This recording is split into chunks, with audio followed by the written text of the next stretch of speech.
A lot of people say that Charmides is just about temperance, but I have a problem with that.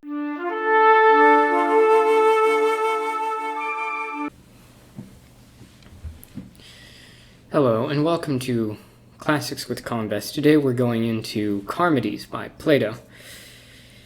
Start off with a brief summary here. The dialogue begins with Socrates talking with Critias. Socrates just coming from the Battle of Potidaea, if it's the battle from Thucydides' Peloponnesian, history of the Peloponnesian War, it's hard to say. But anyhow, they get to talking about, Socrates asks, is there any fair people still around in Athens left behind from the war? And Critias goes, yes, in fact, my nephew is the fairest of them all, that sort of thing, the best, the most noble, that sort of thing as well.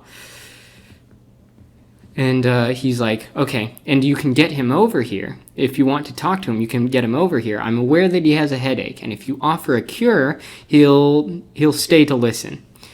And so Critias beckons Charmides over there. Socrates says, I have the cure to a headache that I learned out in the field in the military.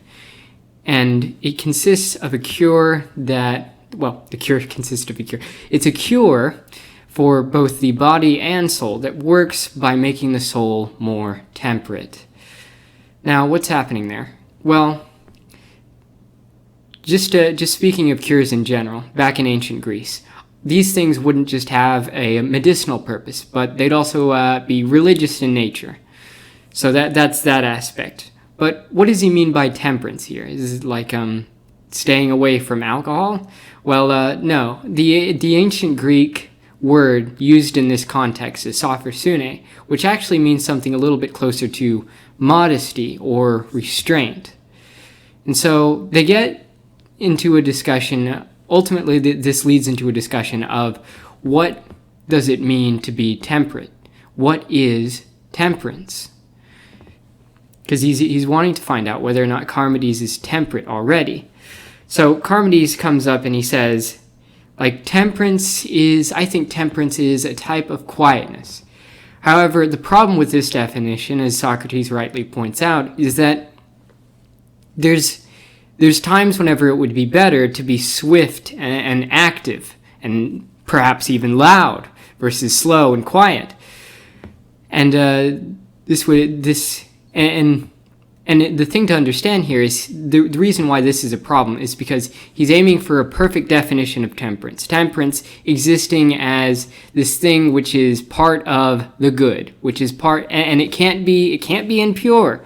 It can't change one way. It can't be one way and then be another way a second later. It has to be pure, constant, unchanging, stable. A whole bunch of synonyms for that. But moving on, he goes on to say, okay, how about this? How about temperance existing as modesty? And Socrates, he thinks about it, but then he's like, well, I was looking at this thing by Homer, and Homer thinks that modesty isn't good for the needy, which, that makes sense, because it's like you're starving, it's like, probably modesty is not your best bet there. Probably you're going to want to do whatever it takes to get the food back. It's like, well, or maybe not. But let that be as that may. It's like still the problem remains. Modesty is not good for the needy. And so then Charmides comes up with another definition, and he says, perhaps temperance is doing your own business.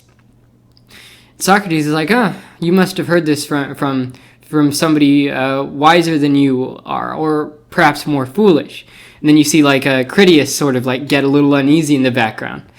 But anyways, he says, well, the problem with this definition is that it doesn't account for the fact that those who make things for other people, those who do things for other people, they can still be considered temperate.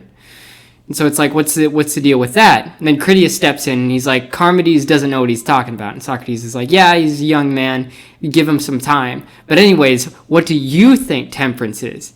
And Critias, he's like, well, in regards to what we were just talking about, doing your own business actually means doing good. And Socrates, he's thinking about this as well, and he ends up saying that, okay, if that's I don't think that's the definition. And the reason why is because one can often think that they're doing good actions, but in reality they're doing rather bad actions, resulting in negative consequences, or vice versa, the other direction. So there's a problem with that, because then again, we get that change. You see, it's not stable, it's not perfect, it's not the perfect definition of temperance. So, and another thing too, in the case of somebody doing the right thing, is somebody doing the right thing in this instance, like somebody doing the right thing without knowing about it, they'd be doing it, but they wouldn't be aware of the fact that they're doing it. And so it's like you lose an aspect of self-knowledge, and Critias doesn't like that. And so he goes on to define temperance as self-knowledge in and of itself, because he was thinking about the fact that he visited, I think it was like a temple of Apollo, with the Oracle of Delphi, and the words most commonly etched in the walls there are "Know thyself." And so he's thinking, why would he say "Know thyself"? And they get into a bit of a quarrel with like phraseology, but it ends up with Socrates saying, like, if temperance is a kind of knowledge, it must have a science to it. It must be a type of science as well. And what sort of science? Like, what is it sort of wanting to be the science of? They end up talking about the fact that, okay, maybe it's a science of man's self. Know thyself, science of man's self. There we go. If it's the science, though, what's its result? So, since science is a type of, and they continue along this line saying, like, okay, since science is a type of self-knowledge, it must be a science of itself and all other sciences. They're sort of trying to get at, okay, what's the result? Okay, the result is it's a science of science. And this sort of leads into the problem of, like, okay, Socrates says, if it were self-knowing then, if it were self-knowing, taking this back to like a self-knowing science, they're trying to get at the nature of it so that way they can get at the result still. If it were self-knowing, then such knowledge would know what it does not know. And then we run into a paradox. It knows what it doesn't know. And it's like, okay, that sort of falls apart on itself. But Socrates, he's like, oh, okay, I still want to deal with that definition. I still think we can maybe get something out of that. Maybe we can't reach a perfect definition of temperance, but this definition that we have so far, let's look at the utility of it. Let's look at the value of it. And so he's like, if this knowledge of knowledge exists, taking it out of temperance itself, but just talking about knowledge of knowledge. If knowledge of knowledge exists, then what is its utility? And how does this knowledge, how does this knowing what we know, knowing how we know what we know, connect to things more concrete?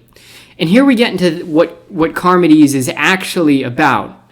A lot of people say that Charmides is just about temperance, but I have a problem with that because it's like, yes, a big part of it is about temperance, but is it the main theme? And suffice to say, I don't think it is, and we'll get into more of the reason why. But anyways, it's like, how does this knowledge of knowledge, how does this knowing what we know, how does this knowing how we know what we know? Sorry, which by the way is the main question, the main theme behind it's like the defining factor of epistemological questions is epistemological questions get at how do we know what we know. And so it continues along this line. Furthermore, if we lack the connection to these concrete things and thus a means for comparison, how do we know that it's above them?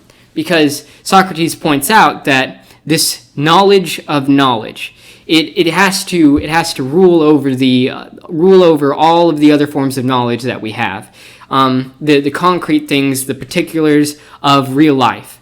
It has to be above them because it's perfect, right? It's perfect. It has to be above them. Perfect ideal definitions up here, real world and its particulars down here, universals, particulars right down here.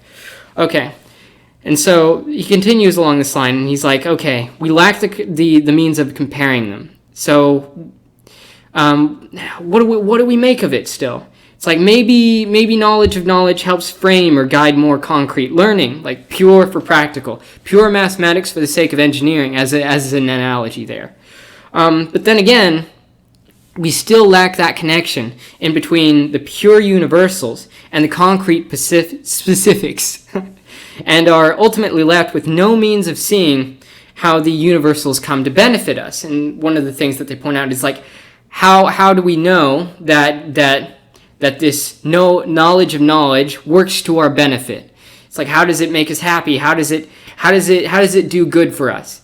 And they're not able to get there because then again, they lack that connection in between the universals up there and the particulars down here.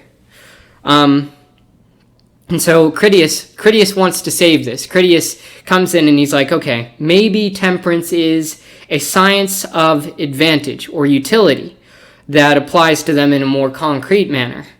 But that strays, they were already far from the perfect definition of temperance that they were wanting to get at to begin with. And this strays away from that definition that they had that was further away.